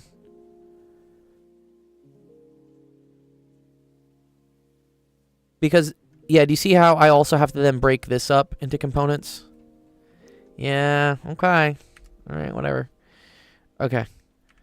So here, we got 32 pulling down. We got 40 pulling to the right. And then we have normal force pulling up here. This is force normal. And then from the red also has, like, this acting on the block is going to do an additional... Oh, it's just going to be half, right? Because that's going to be 20 sine theta and then 20 cosine theta. Okay, cool. So then we're going to have an additional 16...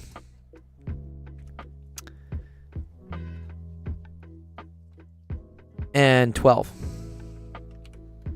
Okay, cool.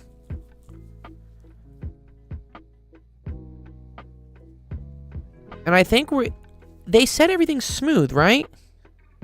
Yeah. Okay. My question is, like, what's the problem? Are they just asking, like, how far does it like, how long does it fall? Because also I don't even know, like I don't even know. They didn't give me very much information here for this. But okay, because then here, let me show how you could also, like, break this up.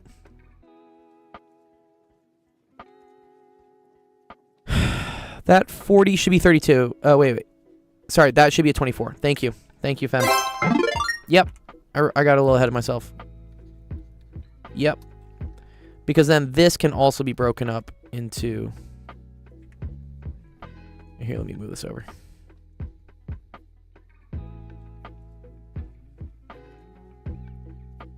Right here.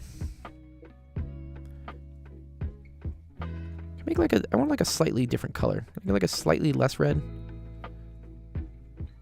Ooh, like a salmon? Yeah, let's do salmon. Kind of weird. Right, and then this one was 12. 12 and then 16, I think is what we said. Yeah. Yeah, cool.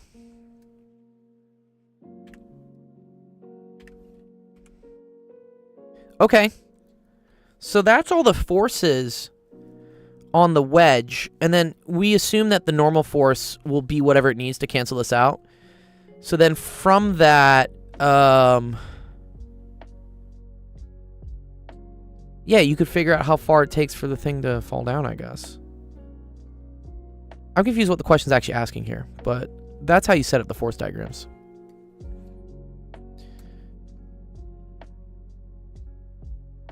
I think in this JEE problem, they had kind of a weirder thing. I don't want to watch ads. You know, if you ever want to get rid of ads, just put a period after .com. It'll get rid of it. In this question, they said there's friction between the block and the wedge to prevent slipping, okay? Assuming there's no friction between the block and the wedge, calculate the time which the block will hit the incline. Oh, okay.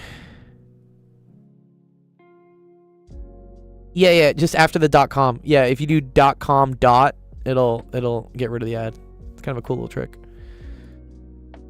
Oh, I see. Yeah, so the cool thing is you can figure out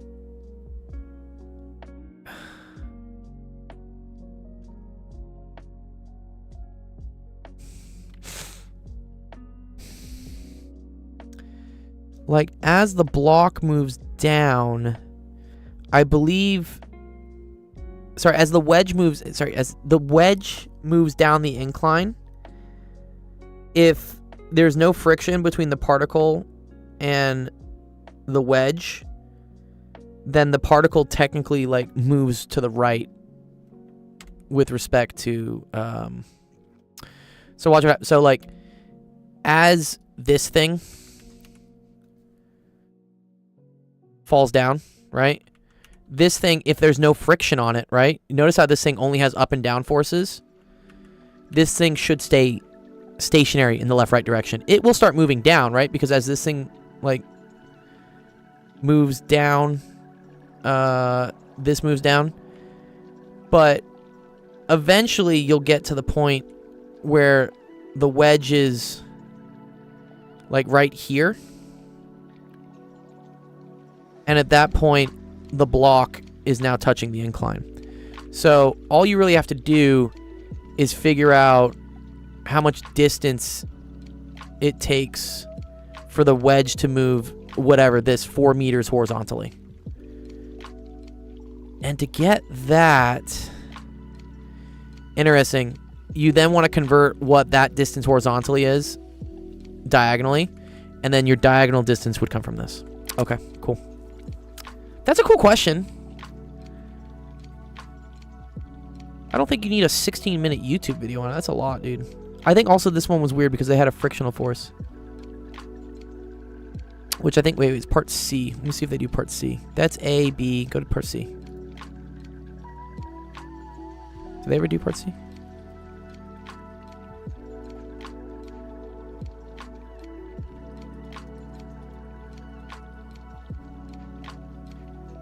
Yeah. JEE questions are like nightmare level hard. You will never have to do anything this difficult in not even like college. This is just like India's way of like trying to filter out the billions of people they have trying to escape poverty. They just make some ridiculously difficult exam that everyone, it's really it's a real struggle to see like who really wants it, like who really wants to escape. But you know, it's like going to the gym. You know, it's like really heavy weightlifting, I guess. Let's see. Any other questions from Campus Wire? Cool. People asking about final exams. Love it. Okay. All right. We do have a couple web screenshots. Ooh, nice. Thank you, Mistral, for submitting this. Sorry, I didn't see it earlier. Always bug me in chat, Mistral, if I don't go through it.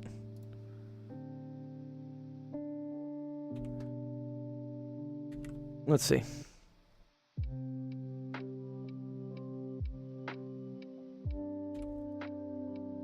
Consider the automobile hydraulic system as shown. Suppose a force of 100 newtons is applied to the brake pedal, which acts on the pedal cylinder acting as a master cylinder through a lever.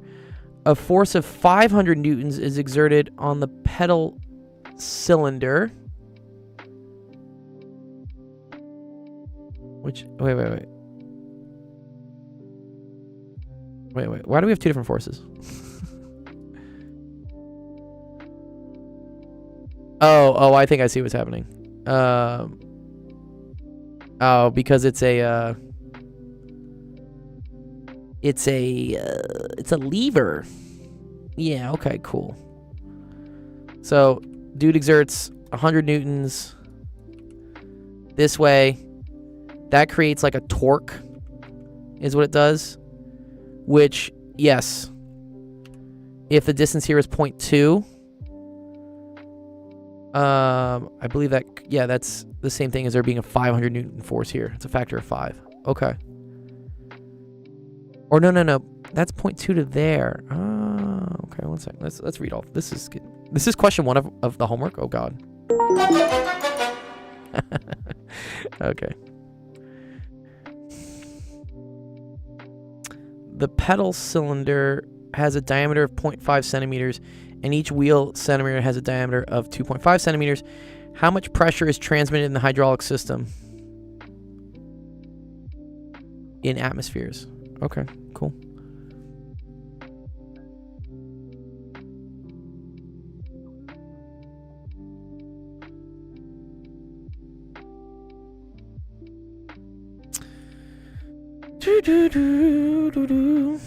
So this goes into pressure is equal to force over area, and it looks like I have 4 different forces that eventually are getting exerted, right? But we don't know what F2 is yet. One sec. And then I think is this a multi-part question?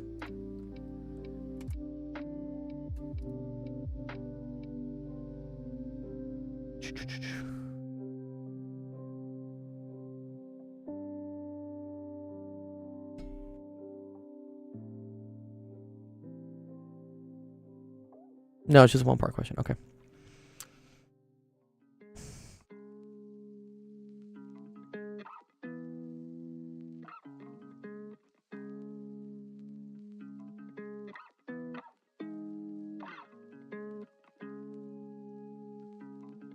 Oh, I think... Okay, first of all, the total pressure that's exerted here has to equal the total pressure here, considering if we assume this is a incompressible fluid, okay? I think they're giving you way too much information here. They're making things complicated. Because what I see here is that 500 newtons is exerted on the pedal cylinder, okay? So you have a 500 Newton force here, right?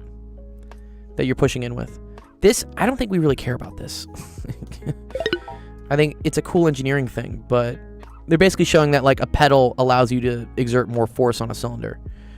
But, okay, so you just have 500 newtons divided by the cross-sectional area of that cylinder, which is a diameter of 0.5 centimeters. So you're going to have 0.2. So this is over pi times 0.25 times 10 to the minus 2 squared, pi r squared, right?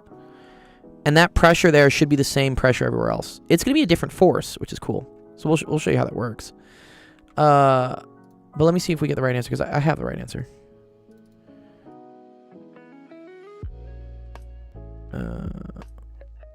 Divided by pi. And then we're going to say divided by 0.25.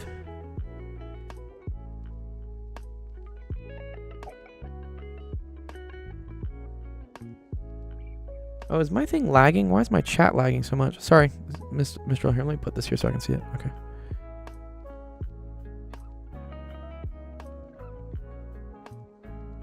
No, you can go over. You can ask me whatever you want, Sib. It's totally cool.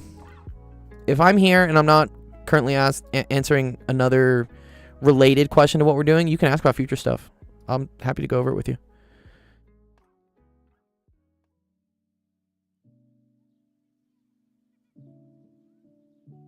Yeah. Okay.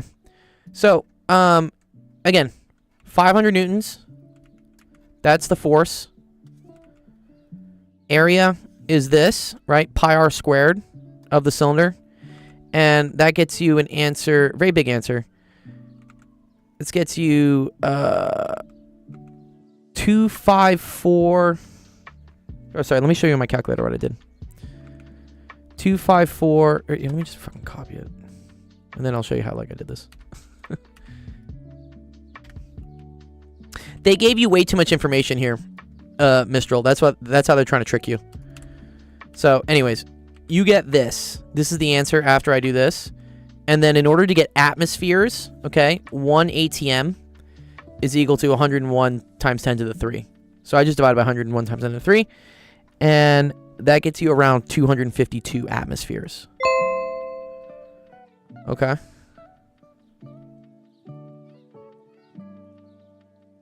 I think what they wanted you to eventually show you here, right? Okay, is that so that pressure that is placed on the master cylinder. This is how a brake system works, a hydraulic brake system. It's actually really cool. That 500 newtons, and we're going to go over this in tomorrow's lecture, that you apply here gets amplified to being pushed on all the brakes. So here's the cool thing. That pressure here is the same pressure at any other part of the line. Well, I guess except for here, because now you're splitting the pressure amongst things. So if we want to figure out the force that's being applied here, watch. You could do, so that pressure we got, so 254 64790, right? 254 64791. That has to equal the force over the new area of all these cylinders. And I think it says there are 4 cylinders, right? And each cylinder has a diameter of 2.5 centimeters. Okay. So then this is divided by 4 times, and then it's pi times 0.025 squared, right? And so let's do some math here so we can calculate what the force is. So 254, so what that big ass number is. Oh, no, sorry. And then we're going to multiply that by 4, We're going to multiply it by pi. And then we're going to multiply it by 0.025 squared. And that's going to give me that 200,000. Wow. So, yeah, pretty crazy, man, right? So my 500 Newton force... Oh, then divide that by 4, because it goes to each cylinder, right? Yeah. It gets converted into 50,000 newtons. That's crazy. On each one.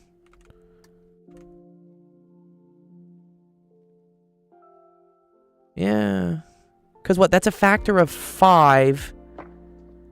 But then it's 5 squared, so it's 25.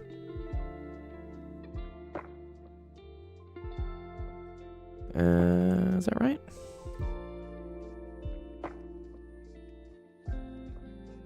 Well, it should be closer to that.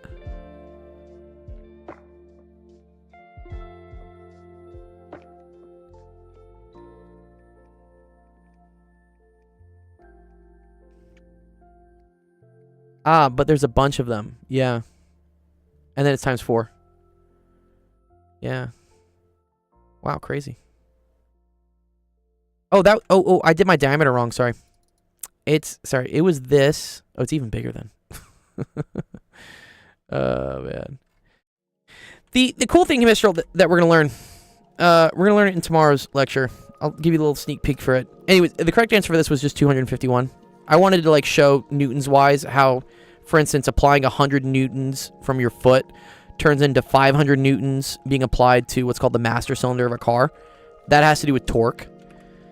And then that 500 newtons gets multiplied into an insane amount of force on your brakes due to, I think it's Pascal's principle is what we call it. So let me see. Yeah, totally. Let me explain it to you. Well, okay. Did you understand this component here? Was this okay for you?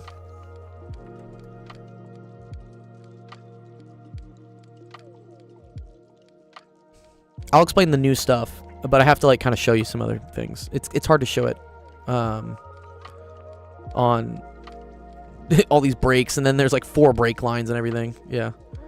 Okay, cool. So you got this? Okay, awesome. All right. That's easy, right? You know, the pressure in the system here is just related to the force in the area on the cylinder. Yeah, okay. But then when we talk about the brakes, okay. So let me pull this up. It's a really cool part of the chapter.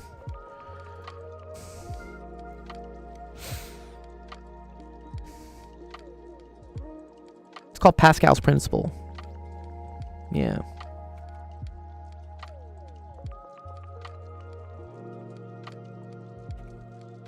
So, if you have 2 pistons that have different areas, okay?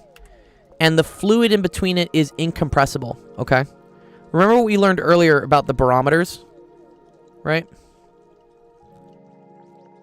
Where, you know, they're at the same height, they're at the same pressure and stuff, right? So, whatever the pressure is here in this piston must be equal to the same pressure here in this piston, okay? So... that also means whatever pressure is here from some force pushing down has to also be the same pressure here that's going to be, like, pushing up.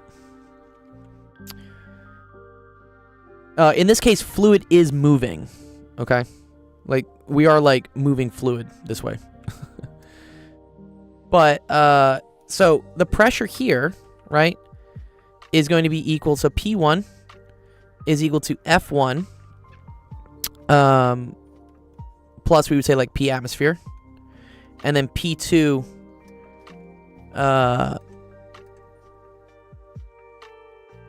is equal to, I guess that's like P atmosphere. What do I want to do with this? I want to think how I explain this. Oh, never mind. No, this doesn't have atmospheric pressure. Sorry. This is sealed. Yeah, nothing's... Yeah, the atmosphere is not affecting the liquid here. Main thing is that, like, pressure here has to equal pressure here. And then let's talk about, like, pressure is. So, pressure is equal to force over area. Okay. So P1 is F1 over A1. P2 is equal to F2 over A2. All right. If the pressure here and the pressure here are the same because it's fluid at the same height, right? Then F1 over A1 must equal F2 over A2. Now, what that means is that in this case, let's say this was my... What do we talk about it? This was my... The pedal cylinder. The pedal cylinder had a diameter of 0.5 centimeters. Okay. So I can say, okay, F1 over pi over, and then what was that? 0.5 centimeters. So that's 0.25 times 10 to the minus 2 squared. This is pi r squared. So this is the area of small cylinder.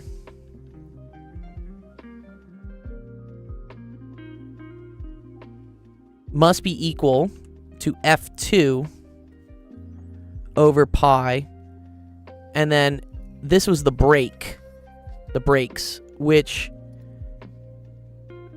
I approximated as all four of these. Wait, where is it? Where did my phone? Oh, it's over here. Sorry. I said it was all four of these basically in like parallel. Which actually, I wonder if I can do that. Because technically I'm splitting the fluid between the two. Okay, let's just assume it's just one brake pedal for now. Yeah. If we assume it's one brake pedal, and then this brake pedal has a bigger diameter of 2.5 centimeters. Okay. Now this is going to be pi times 1.25 times 10 to the minus 2 squared. Okay. So you should see something here, right? This is a much smaller number than this, right? Which means, in this case, when this was 500, that is going to create a bigger number over here. Or the other way to think about it is, if we were to rearrange this, this becomes that like F1 over F2 is equal to A1 over A2. Okay? So the ratio of the forces is inversely proportional to the areas. Or, so, as, let's think here. Yes, if this is smaller, well, okay, no. I like to think about, like, it's a magnifying effect usually. So usually we say this. We say F2 over F1.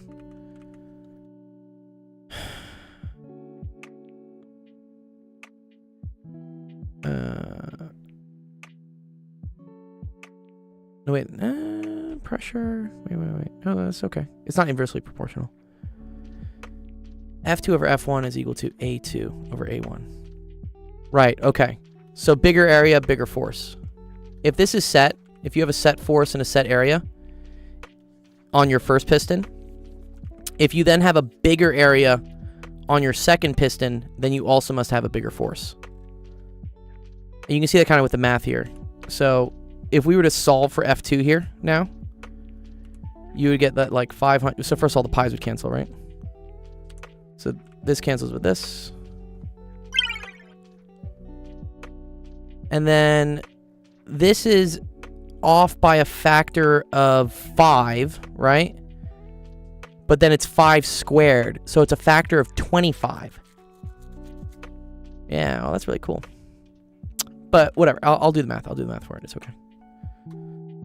So if we do... If we do 500 divided by 0.25 e to the minus 2, and then we square it.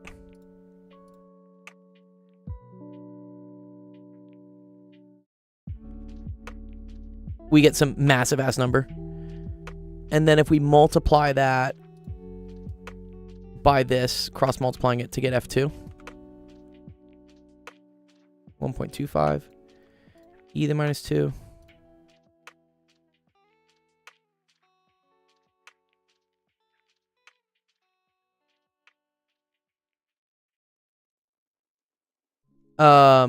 Good. You get 12,500. So now I would get that F2 is equal to 12,500. So applying a 500 Newton force on the smaller piston ends up multiplying by a factor of 25 to give you a 12,500 Newton force on this piston going up. Because as you're pushing fluid down here, the fluid has to go somewhere, right? And so it has to go up. And that creates a force on this upwards, which creates a pressure there.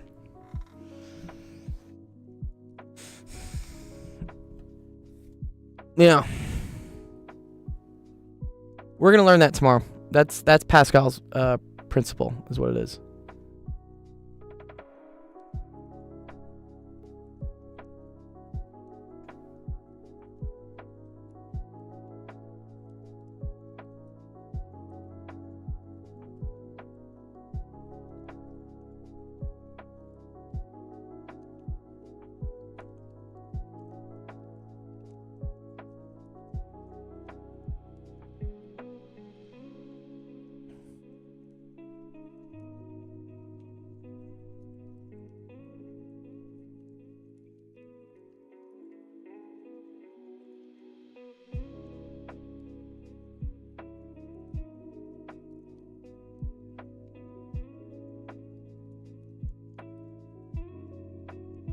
How long is Physics 2 this summer? It's 6 weeks. It's very fast, honestly.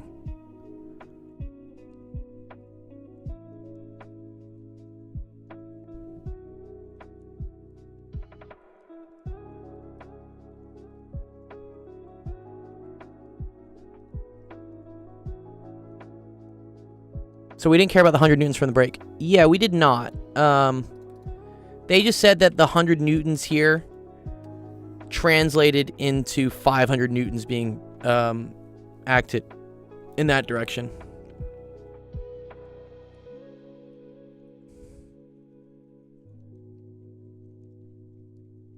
Which, I mean, we can kind of... So, I assume this is the pivot point, is what they're saying. And then, the problem is, like, this 500 newtons is being applied at an angle. Because we remember from mechanics, right?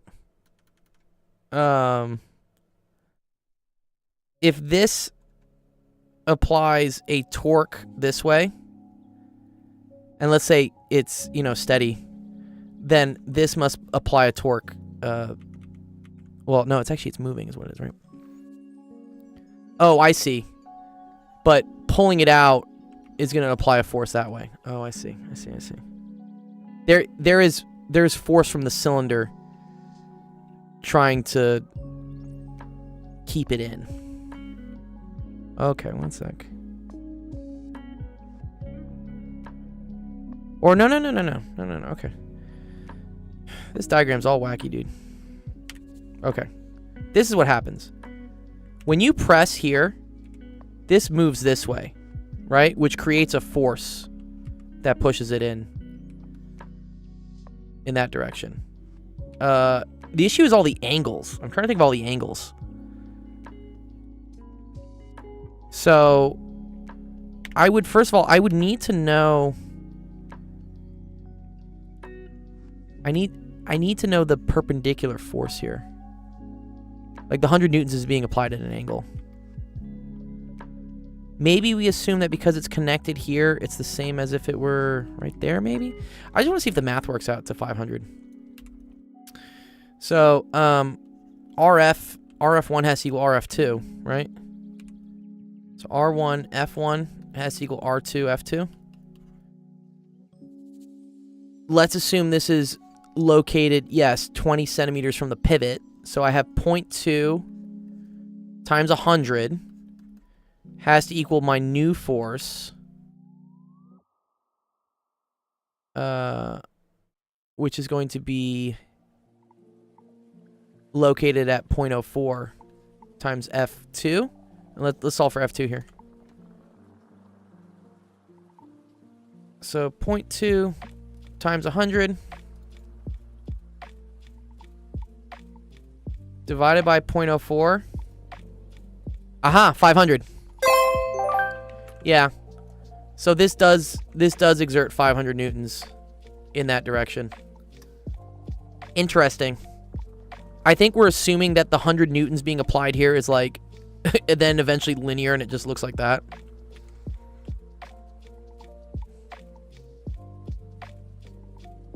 And then this is the rotation point. Yeah, it's a lever. It is a lever, I guess, right? So, yeah, Femvox, I guess you would know better from engineering, right? If I know I'm applying this technically at an angle, but I guess it translates to it being horizontal, like right there.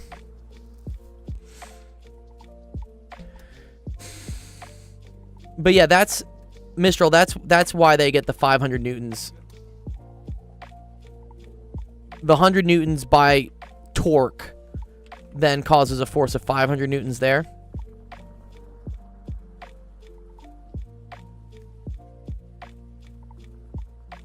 And then that 500 newtons, yeah, from pressure is force over area, yeah. So here's my question, Femvox.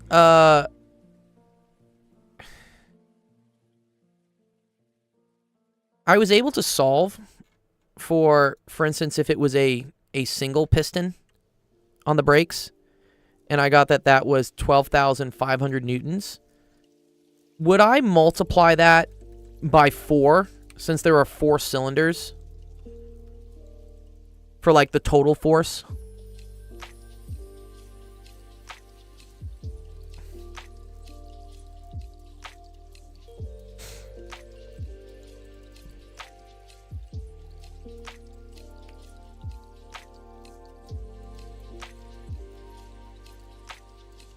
Yeah, not sure, right? Yeah. Let me see if I can see this question.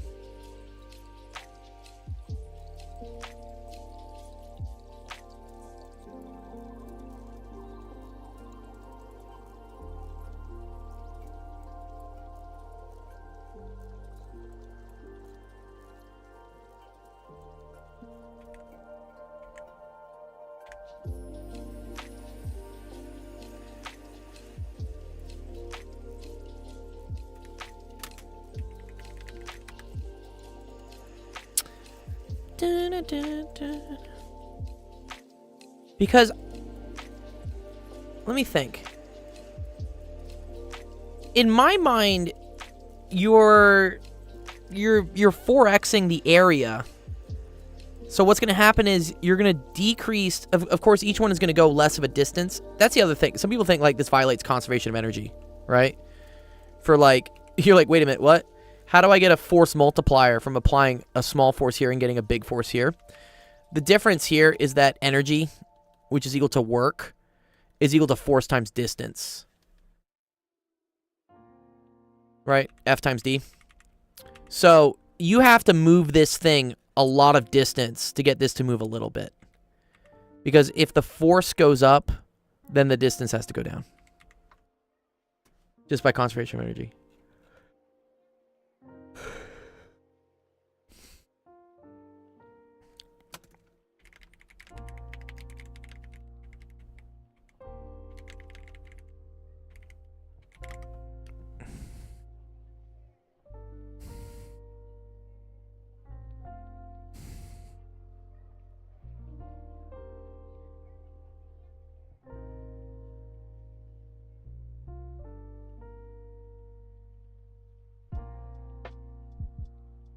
Yeah, okay.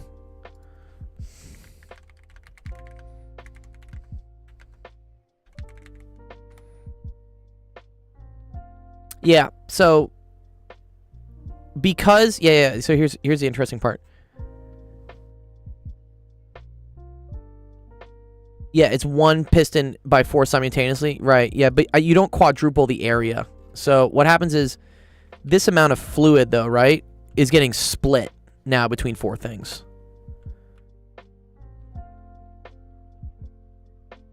Oh, I see. Yeah. One sec. Let me get my picture. So this, Femvox, this is kind of what it's like, right? So it's like you have this.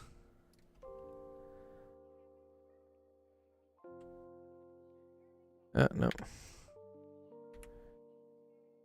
And then you have this.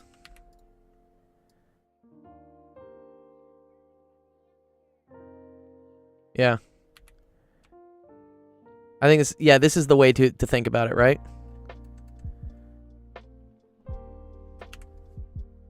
And it's not that this pressure is equal to the total of this pressure. It's that this pressure is equal to this pressure, which is equal to this pressure, which is equal to this pressure, which is equal to this pressure. Good. Okay, cool. I think that's the way to think about it. Yeah. Yeah. So each one of these is 12,500 newtons. So yes, you do get an effective 50,000 newtons of braking force. Wow, really cool. That was pretty fun. Yay! Nice. Okay.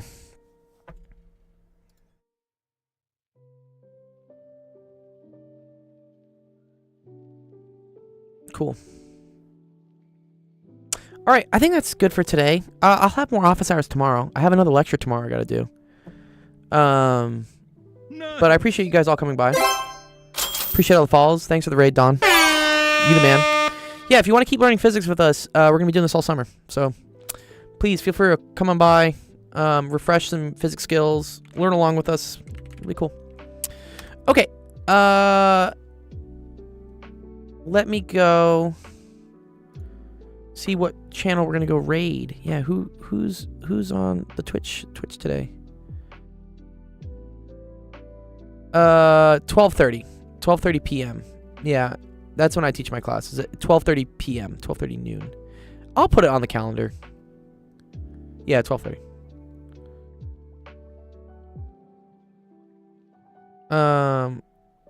Gotcha. Cool. Okay, nice. Let's see. Let's go say hi to Nerduino. He's a cool guy. All right. Thanks everyone for coming. We'll see you tomorrow. Office hours are going to be an hour later, so that's at 5 p.m. Pacific, 6 p.m. Mountain, 7 p.m. Central, 8 p.m. Eastern. Enjoy the rest of your Tuesday, and we'll see you around. Peace.